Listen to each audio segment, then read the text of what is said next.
amazing goal by Ricky Villa. The big man from Argentina went round 1, 2, 3. Welcome back to the Perchy TV. How are we all doing? Hope you're doing well.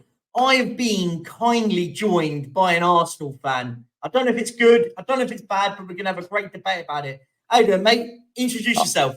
I'm doing great, man. Obviously, people deluded Guna. I'm an Arsenal fan, as you can see. Green screen's in the dressing room. Happy to be here, man. We're gonna be enemies on Sunday, but until then, we can have a laugh at a joke, my dude, man. Sick intro, by the way.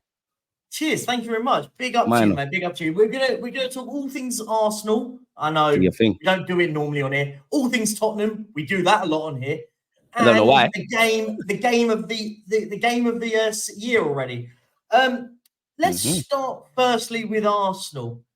Started the season well. An amazing performance yesterday, by the way. Absolutely battered PSV Eindhoven. How's your season going, firstly? I mean, it's going well, really. You know, if you offered me this, I know last year we was like a house on fire. We had maximum points in the Premier League at this point, with the exception of rather stupidly dropping 2 points against Fulham. I can't ask for more, considering, you know, Mikel Arteta has got some new players. He's played 7 players in different roles. He's trying new systems, and there appears to be some squad rotation. And unlike last season, better yet, we've had some injuries early on. Obviously, Timber, Jesus, plenty of Partey. Now there's been a little couple knocks and niggles. So all in all, you know, as you said, got back in the Champions League. You know, we got to do a lot more, but we won the first game in a convincing manner. I think that's our performance of the season. With the exception of the Fulham game, I think there are several things we can improve. But overall, man, we're doing what we need to do. Can't complain, my guy. Can't complain. No, definitely. Listen, I hate to say it, but you were brilliant yesterday. You were absolutely brilliant yesterday, and it's horrible to see. It is horrible to see. I've got one quick question on the goalkeeper front. What's going on there? Is David Raya your number one goalkeeper? We've obviously linked with him heavily in the summer, but he's now dropped Ramsdale for him over 2 games now. Is David Raya your now number one goalkeeper?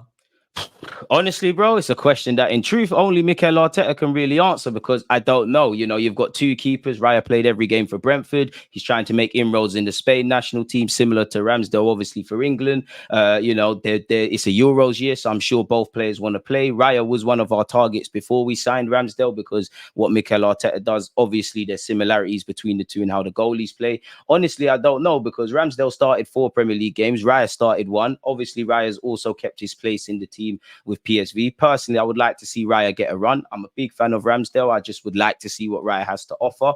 I believe yes, I believe no. The data is telling me right now no. Obviously, if Raya even plays in the North London derby, but he doesn't play the next 3-4 games, then where are we at with it? So honestly, I don't know. But naturally, you know, we bought Raya, or we brought him in on loan, and it will become permanent. We knew that the minute Ramsdale was dropped, whether that was in the Champions League against Everton or Spurs or the United game, at some point Raya was going to come in, and these talking points were bound to happen. It was almost predictable within the Arsenal fan base, bro, in that the minute Ramsdale did not play against Everton, the next day Daily Mails and the outlets, Chelsea won him, Bayern won him, etc., etc. I do think generally he's going to have to come to a stage where somebody is your number 1 and your number 2. I know the game is changing, but I always say, God forbid, if you put a gun to Mikel Arteta's head, you need to win 3 points, or, you know, your life unfortunately is over. What keeper are you going to play in that? That's your decision. And we've been here before. We've been here with Leno and Ramsdale. We've been here with Raya and Ramsdale at the moment. We've been here with Cech and Leno. We've been here with EMIRATES and Leno. And we've seen, obviously, even at Chelsea with Courtois, you can't really have 2 number 2s. At some point, it's going to need to be we're going to have to make it clear who's the number 1. And if you're happy with that, great. But yeah, at this moment, I don't think you know. But it's a good problem to have, man. I know Arteta is taking 2 players in every position, literally. But I'm here for it, really. I'm here for it. I'm really here for it. No, listen. I'm one of these. I don't really take sentiment very much because and stuff. I mean, but I would sit back and look at what Ramsdale would be going. You've just got me to sign a new contract, and now you're dropping me. So there could be. I'm not right now. When you're winning games, it doesn't matter, right? It's when you're losing. When you lose games of football, I'm not suggesting like that right now, but I'm saying you lose games of football, and then you've got to die on your sword. If that's your decision, then you've got to sit there and go, well, who's at fault here? The goalkeeper, Ramsdale, sitting there, well, you dropped me when I was winning games of football. And now this guy's come in. Yeah, you started well, but you've got 2 ultimate number 1s, really. Let's be honest, 2 number 1 goalkeepers trying to fight to get into one position, and we will only find out down the line. Listen, it's a good problem to have, of course. It's a good problem to have 2 goalkeepers playing well. Nothing against that, right? So only time will tell if the right decision's made, isn't it? Let's be honest. There you have it. Only time will honestly tell, and that's why I don't want to be reactionary. I don't want, the minute Raya has a bad game, because every player has a bad game. I don't want people to be screaming for Ramsdale. Likewise, if Ramsdale starts against you lot or elsewhere, I don't want reactionary statements. Really and truly, they're 2 quality keepers. May the best man win. I agree with you on the sentiment thing, because I feel if Arsenal want to get to where we need to go, there is that element of ruthlessness that is required, whether they're fan favorites or anybody else. So yeah, man, he's gonna need to obviously die on that sword, but. With Ramsdale, I would have said, he's not any different. There might come a stage where Odegaard and Saka might get dropped if we get 2 players of a similar ilk or better. Had Timber have been fit, probably a talking point might have been either Benjamin White on the right-hand side or Zinchenko on the left, because Timber held on to his spot. And we've seen Gabriel dropped. We've seen Thomas Partey drop / having to move to right back. We've got to make unpopular decisions, really. For me, unless you're William Saliba, Odegaard and Saka, I don't think it's necessarily guaranteed beyond a certain point that you're going to start. But yeah, man, in relation to the keepers, only time's going to tell, my guy, man. But it's down to Ramsdale to react. No, definitely, I get that. And you mentioned like players that are definitely starting, and I want to put it to you, Leo Trossard. For me, does he not fall into that bracket now? Because I think I'm going to go and say I think he's one of your better players right now. I think he's a really, really big player. We were linked with him before he signed for you. And I was like, get this kid in. This kid's a great football player. You saw him at Brighton. I went, he's a nice, aesthetically pleasing football player. The way he plays football, you go, do you know what? I like this kid. He went to you boys, and I went, that's a real mishap there. We should have got this kid in. Is he not one of your starters now? Because I see he came off the bench. He replaced Martinelli, then goes and scores the winner against Everton, which, by the way, was one of the worst games of football on the weekend. I mean, that's cool, man. I take the 3 points, man. If we play like that and win every game, I'm good, man. No, I say I know what you mean. Everton, that's like Everton are not going to play how you lot played, innit? You're actually going to try and have a go against us. You win badly. Listen, you win when you've had a bad day in the office. It's not the end of the world, right? That's sometimes it's a good thing. That's what champions are made of. Man City do it. I said this on my channel. If Man City do what we did, they go, that's what champions do. Not saying we're going to be, but you get the gist of what I'm saying. But does Trossard now, whether Martinelli's back or not, does he start for you guys on the weekend? It's a difficult one in general in relation to Trossard and Martinelli. But yeah, early doors, Trossard's been one of our best players in the last 3 games, 2 goals and an assist. Again, you look at the options on the left-hand side. I don't think he'll put Gabriel Jesus there. Nelson's not going to start. Obviously, Martinelli, it's touch and goal. Smith Rowe isn't going to start off the left-hand side as much as I might want him to, or, it's a North London derby, a homegrown kid. It has to be Trossard. As you said, he's Premier League proven. He's in great form. He's experienced. Now it's time for Trossard to get a run of games, and hopefully Trossard plays to the standard that when Martinelli's back, he might have to fight for his spot. Ultimately, that makes our team better. But yeah, I think he's the undoubtable option, really and truly. And the rest are just going to have to be impactors, as Arteta refers to them, off the bench. So yeah, my front 3 is obviously Saka, Jesus. Well, it's not even an assurance that Jesus plays up front. But if it's up to me, Jesus, Saka and Trossard. Easy pickings, man. That's probably the easiest decision we have over the starting 11, bro. I agree. I think the good thing when you've got this, and listen, we'll talk about Tottenham because I'll go on to this similar topic shortly. But it's a good thing to have, right, when you've got a player like a Trossard that comes straight in when a player's injured and impacts immediately. Doesn't need the bedding into process and all this nonsense. He comes in, scores the winner against Everton, and has a really good game of football against PSV. I thought he was one of the best players on the pitch for you boys. I thought he was outstanding. Yeah, him, Saka, Jesus, Odegaard, give or take, man of the match or men of the match. You could have picked any one of those, agreed. Yeah. And I just sit back and so it puts less pressure. If you're the manager right now, listen, I'm not suggesting like if I want to be Arsenal manager, I don't want to be. But I sit back and go, do you know what? It's not worth taking the risk on with Martinelli. If I was Arteta, I wouldn't be taking the risk. Listen, if you don't know if the injury is fully healed, is it worth risking it when you've got a player that's come in and gone, boom, hit form now, boom, we can do it, right? If Trossard is fit, if Martinelli is fit, then for me, he's got to be on the bench because, again, I'm like yourself, I'm no doctor, I'm no physio, I don't know the status. But, on one hand, I would start Martinelli. It's the North London derby. You want to get as many free points as you can, especially if you're trying to, fight Manchester City for a Premier League title, the only team that's so far taken maximum points up until this point. But, I agree with your point in that, if the manager is a bit scared or getting cold feet about Martinelli's injury, you've got Trossard playing out of his skin. He fits the team like a glove. And, yeah, man, Martinelli has to be an impactor. Trossard starts, and Trossard has a selfish reason to start because you could forgive him for being, I won't say frustrated because he must have had a conversation with Arteta, but frustrated of not necessarily being a starter to the standard you are at Brighton, because 9 times out of 10 currently Martinelli's going to start. So he's got a selfish reason beyond it just being Arsenal and obviously Spurs to want to perform. So I'm with you. Like that, as I said, that's one of the easiest decisions right now. Sometimes even if players aren't necessarily starters, if they're going for a purple patch of form, sometimes you should let them kind of ride that wave. It's a bit like how Nketiah wasn't necessarily dropped to the bench until when Jesus came back. Now with the Everton performance, not that he was bad in the week, I think that's going to shift. But yeah, man, easy decision. Trossard's one of our best players currently. Let the man play. Yeah, no, listen, I think you've hit the nail on the head on that one, definitely. Moving to midfield, I mean, we mentioned on your channel about the midfield battle being amazing, and that is going to be really, really interesting to see what happens there, what goes on with that.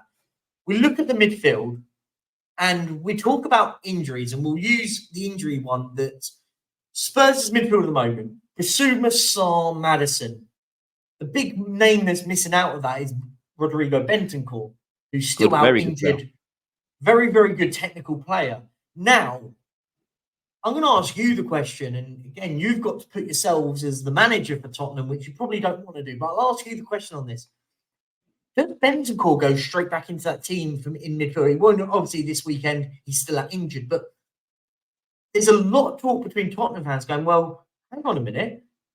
It's a bit harsh on Pape Sarr, who's been playing out of his skin at the moment, filling in whilst we've got a massive injury, a massive hole there, and played a good 7 to 8 out of 10 performances every single week.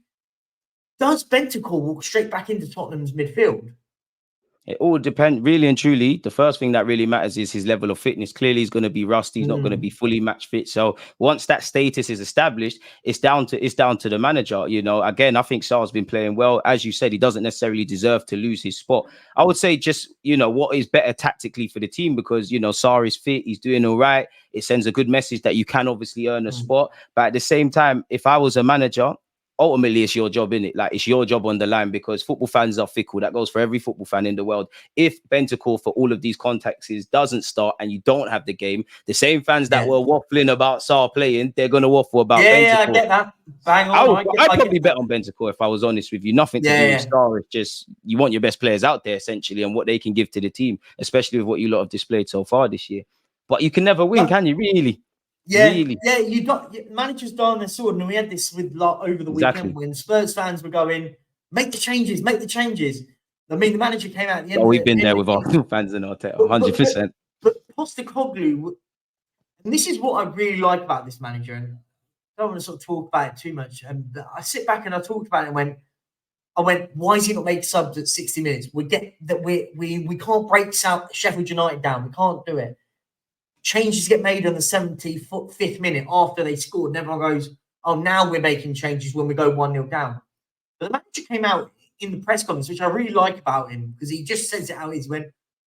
I said at half time to the boys, these lot are wasting a lot of time. They're wasting a lot of time here. There could be 10 added minutes at least in this game. I'm going to make the changes at half time 10 minutes later. So he makes them in the 75th minute and goes, do you know what? We're going to be playing for an extra half an hour here. Anyway, we're going to put players on and be fully fit. And he dies on that sword, right? Because you go, okay, we win the game. You go, masterstroke. If we don't win the game, you go, well, why did you not get them on early? So saying on what you were mentioning about, managers have to figure it out, right? So that's kind of how it's going to be. And I want to talk a little bit about Tottenham again. Like, where are you worried about with Tottenham? Are you in this sort of mindset of Spurs don't win at the Emirates? We're gonna trounce these lot. It doesn't matter. And it's all going to be absolutely fine. Like, it's Spursy. Or are you in the mindset of, do you know what? These lot are playing some good football at the moment. These lot could turn up to them on Sunday. I mean, if you underestimate anyone in life, you're setting up for failure. So we need to have the mindset that the best Tottenham Hotspur version of yourselves currently is going to turn up. Of course, we're at the Emirates. We should be confident. We should be wary of your form, but our confidence should be out of the world with our own form. We need to take this very seriously. You know, you lot have coped better with the departure of Harry Kane. Goals are being distributed throughout the team. Obviously, you're starting to invert with fullbacks. There's a lot of things you can do better. I'm sure Postecoglou would say, like with us. But, you know, we've just got to put in a performance worthy of beating a team that currently in the Premier League is unbeaten. As you know, there's no easy games in the Premier League. As much as I enjoy the banter and Spurs and stuff like that, you know, we need to act like we're playing a prime Barcelona side, even though evidently we're not. That's the best way to get 3 points. If everyone wins their individual battles, the collective takes care of itself. And us Arsenal fans are leaving the Emirates Stadium laughing. So I think that's more the fans can do. You know, the fans can do the back and forth with Arsenal and Spurs. Anyone connected professionally to Arsenal, the coaching staff and the players, I know they won't do that regardless of the result. And if they were thinking of that, you better not do that, really, because we're not going to have the day we want, man. It'd be silly. To do that. I couldn't agree more. If everyone, I think I can agree more with the comment when you said about win your individual battles and the collective takes itself on, right? You win your individual battles, you win the game of football, right? So simple. Each player knows who they're playing against. Go out there and show them that you're good enough, and it goes both ways. Spurs and Arsenal there. I think Spurs have every opportunity to win. I'm not one of these fans that sits there and goes, "Oh, we're going to win. We're going to do this." We'll see on the day. Listen, I've seen Tottenham play better teams on paper go to Arsenal and do absolutely nothing. Right? I've seen it before. Like, I'm more confident when you play at our place. I feel like we're always going to win. We're more comfortable to win at our place, and it kind of goes the other way. I think you guys are more comfortable when you play at yours. It just seems to be how it works normally in recent history. I know you beat us at our place last season, but we were absolutely awful last season, so it doesn't really count. But here's the other question. I'm going to look a bit more broader. I know with this will be the 6th game of the season. I'm going to look a little bit further forward for you, man. I want to get your thoughts. A loss for either team fundamentally could be massive, right? I'm not sitting there saying Tottenham in a title race, but I made a point the other day on another show, and I made this point saying Spurs have got to play Arsenal and Liverpool back to back. It's not unrealistic. Spurs lose both those games. Arsenal are good football inside, and we don't win at the Emirates. And Liverpool are a very, very good football side. Now, that puts you, Spurs, 8 points behind Manchester City. And already we're on that metric, we've played 7 games. 8 points is massive when you're fighting Man City for a title run. Are Arsenal in a similar situation where actually it's almost a must-win game, right? If you want to be talking about being title contenders to Manchester City, because realistically, you have to get 90 points. What are your thoughts, mate? You said it there, but I think it's bigger than Spurs, with the greatest of respect, but disrespect. You know, I mean, obviously lose would be the end of the world, but we have to get on with it. I'd be more annoyed with the context because, as you said, you've got to target 90 points. As we said on my show, at this moment in time, City the only team that have taken maximum points. It's a bit unfortunate for the rest of the Premier League that you're not only playing some great players with great depth and a great forward-thinking club currently in City, you're playing a GOAT of a manager in Pep Guardiola, who City will drop points. Long gone are the days of, you know, they will drop points, but you will also drop points. So I think it will be a psychological blow. It would be a blow in any aspirations Arsenal or anyone has for the title being 8 points. You know, the title can't be won now, but it arguably could be lost. But we just have to get on with it, really and truly. I think for me, regardless of win, lose or draw, it's the mentality and it's how you actually play that would be of more concern. But when you pull it like that, of course, it'd be a bit of pill to swallow because essentially, you know, it's City are like Usain Bolt and everybody's everybody behind them. So you're hoping that Usain Bolt trips up, he stumbles, he does something, but you've got to make sure you're running in the straight line. So yeah, so I know. Do you know what? Massive, very good point. But the one thing last season, mate, what happened? Man City didn't even get out of first gear, and they weren't winning games week in, week out. This is the first time they've won 5 on the bounce at the start of the season. Now that terrifies me because I genuinely think this could be one of those teams that could go on and win 30 games a season and not lose a game, because they are a machine, right? And I think you smashed it when you said it. When you said they've not just got a great team, they've got a great squad, amazing manager, and a project that is just second to none. They could It's go on and win crazy. every trophy they're in, right? They don't normally start well. Man City are a weird team where they don't normally start well, and they have this time. And everyone said it in pre-season, we're going, oh well, Man City are losing Mahrez, Gundogan, and everyone, and I went Cancelo, and I went, makes no difference, because what Man City do is they go and go, we'll bring in Doku, we'll bring in Kovacic. Do you know what I mean? And you go, okay, well there you go. They've just The gone other and brought, creation, the centre half lad as well. yeah, Vardial, sorry, yeah, they brought in at left back, and you go, well, there you go. They've just picked up, they've got rid of 3 quality players and brought 3 equally quality players in, and 2 of them are what, 22 each or whatever it is, that can go on for another 10 years. And it's scary actually when you sit and look at it. But for me, this is why when I hear Spurs fans talk about we're on a title run, I go, whoa, we're 5 games into a season. And we're talking about Manchester City here. And I always say to people, does this Spurs team get 90 points? And I go, include if we get injuries. This Spurs team is very weak. We're an injury or 2 away from Eric Dyer playing at centre half. When you start clicking like that, you go, okay, well, let's wake up again a bit. Listen, we are very thin this year, but we are in the beginning of the process. Listen, I stand by my theory. I'd like to get your thoughts on where you think both clubs are. I've said all along, I don't actually care where Spurs finish this season, because I feel like the pressure doesn't need to be on this season, but next season it does. Because next season, we'll be bringing in 3 or 4 more players, 3 or 4 will be going, and you're starting to build a squad, not It's just the next an year 11. of a project. It's an added layer. You're right. Of course. So this year I sit back and go, do you know what? If we finish 7th or 8th, if we get back into Europe, that's a bonus, right? Get back in the Champions League, that's massive. But as the manager said, if we were playing Champions League football this week, we would be battered in it because we haven't got the squad ready, right? That's how I see it with Tottenham. Where do you see Arsenal this season? Seriously, say whatever you feel, genuinely, where you think you'll finish the season. As we said, you're playing a juggernaut of a City side, for various reasons. We can't necessarily match them, but it's more about how we are as a collective. Unfortunately, no matter how good City are, the last 2 years when we missed out on top 4 against you lot, for example, in Newcastle away, and when we missed out on the league last season, it was depth was one thing, but we need to chase that illusion of perfection. You look at when we dropped points against, I believe, West Ham, Southampton. We started off well at Anfield, but then we was lucky to get a point. You look at the games like against Brentford. You look at Southampton away last season. Again, we're not going to win every game. You can't win every game, but this is the sort of territory you need to be looking at to face Man City. So.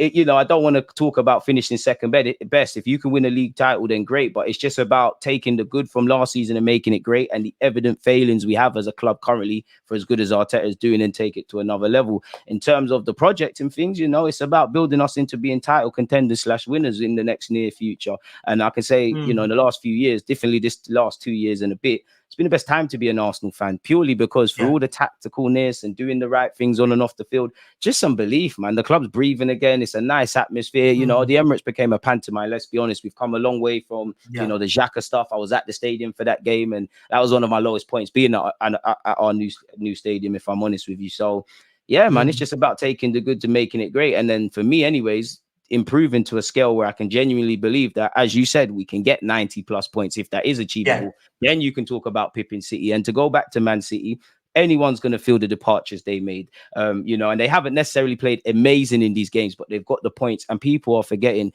Pep Guardiola can make mistakes. The guy's a madman. He's a freak of a manager. These decisions that look borderline idiotic, there's a method to his madness. We've seen it time again. Exactly. There's one thing, spending money. If spending money was everything, Chelsea be running away with the league right now. Arsenal and Spurs would have probably won trophies a lot sooner. They spend correct. He's a chef that needs the best ingredients in the world, but he knows how to cook. So, just make Arsenal competitive. But what he also does, he doesn't just buy the best, he buys the right player. And I think that's the massive difference with what Man City. When really do they miss with a signing? But that's a great point, because I always sit there when everyone says to me, they go, oh, well, Man City just spend loads of money, blah, blah, blah, and that's how they do it. I went, well, no. They bought the likes of Akanji. He only cost them 15 million quid. Think about the players they said no to. Jorginho at the time. Not that Jorginho's a bad player. They said no to him. They said no to Cucurella. They said no to Maguire. They said no to Alexis Sanchez. You know, they don't do silly things. Football's a simple game. They don't do silly things. Cucurella as well. Several guys. What Man City do is they go, do you know what? We want this player, but we want him at that price. If we can't get him at that price, we don't want him. We'll get the next one. We'll get the one after that. If the and that's where our clubs have to learn. Where you look at Ndombele and Pepe, like overspent, didn't get no return. Simple as that, really and truly. Exactly. And that Man City it's taken years and years to do that, right? It's taken years and years to get there. Spurs and Arsenal are at the early sort of stages. Arsenal a little further down the line on that. But listen, it's going to be a cracking game. Well, let's finish off quickly, mate, and let's talk about the game on Sunday. Nerves jangling? Or are you going to know what? The more we kind of get to it now, it is what it is. You know, I don't want to talk about losing or drawing. May the best team win. What I would say is, you know, I want 3 points clearly, but if we are to lose, I just want us to simply be able to look at Spurs and say, you know what, on the day they were the better men. We gave it everything we got. They were the better men. Simple as that. Monday we get in and we work. I don't want silly mistakes. I don't want penalties. I don't want people not winning their individual battles. I don't want players not doing what Arteta's demand of you. And it's a game for emotions, really and truly. It'll be keen to see how both teams react to both scoring and conceding. Really, we spoke about on my channel. You know, the midfield is going to be the battle. That is it. But I do think it's a tale of the two boxes. Both teams, from what I've seen of Spurs and what I've definitely seen of Arsenal, can defend well, can be resolute, but they also have elements of capitulation and just brain farts, really and truly. Both teams are not necessarily that clinical for as many goals as they scored, really, or the players aren't. So football's a simple game, isn't it? You need to score more than your opponent. So bang on. It is what it is, bro. Just have it, man. It literally is what it is. And you're absolutely spot on, mate. And I think it is. It's going to be down. And I agree with you. I just want, if we do lose to you guys, but we put 110% out there and you go, do you know what? Arsenal were just the better team on the day. Like, we worked our absolute backsides off. I'll go, you know, fair enough. Because I haven't even seen us do that for the last 3 or 4 years. Gone to the Emirates and gone, do you know what? We're just going to go toe to toe. If it doesn't work out, at least we died on our sword the right way, like gladiators. Play. Like, exactly. Listen, it is, and that's what it is. And we can go, do you know what? Look, we're not ready yet because Arsenal are a different breed right now. But listen, I think it's going to be an amazing game of football. The neutrals are going to love it. Us lot are going to hate it because we're going to be sitting there going at every attack when the opposition's attacking, going, no. Calling every referee decision. Just going to be every refereeing decision. I think it's going to be a load of goals in it. Mate, let's get your predictions. What are you saying, mate? Tell me. I'm going to go 2-1 Arsenal, man. I can't look beyond us, man. I got to be confident. I can't. If there's one team I can't predict to win, it can't be you lot, man. I have to go with 2-1 Arsenal, man. I need it. And I'm going with a 3-3 draw because it's going to be one of the most incredible games of football ever. And as I said, someone's going to be 3-1 up, and then someone's coming back. That's how I'm going with, mate. Listen. Thanks for coming onto the channel. It's been an absolute pleasure. It's really good. Love chatting to you, mate. Definitely. No, thank you for having me, man. It's always appreciated, and thank you for appearing on my channel as well, man. It's just a shame about the football TV support. You're such a cool guy, man. But it is. Listen. We can talk other football. I love talking football. I'm a proper football addict. Yeah, I support Spurs, but I feel like with me, I'm not one of these that sits there and goes, "Oh, well, we're the greatest team in the world." Blah blah blah. Well, actually, no. Let's be a bit more realistic, right? Mate, plug away, my friend. I mean, people, if you like my chat, again, Deluded Gooner on YouTube. It's the same handle for the Instagrams, the Twitches, and what has you. So yeah, man, have a butchers around that. Follow and subscribe and things. Make sure you're following and subscribing to the very platform we're on at this moment and hitting the like button. And as I said, man, appreciate you for having me, man. You know, may the best team win. Hopefully, may the best team win. Maybe we'll catch up after.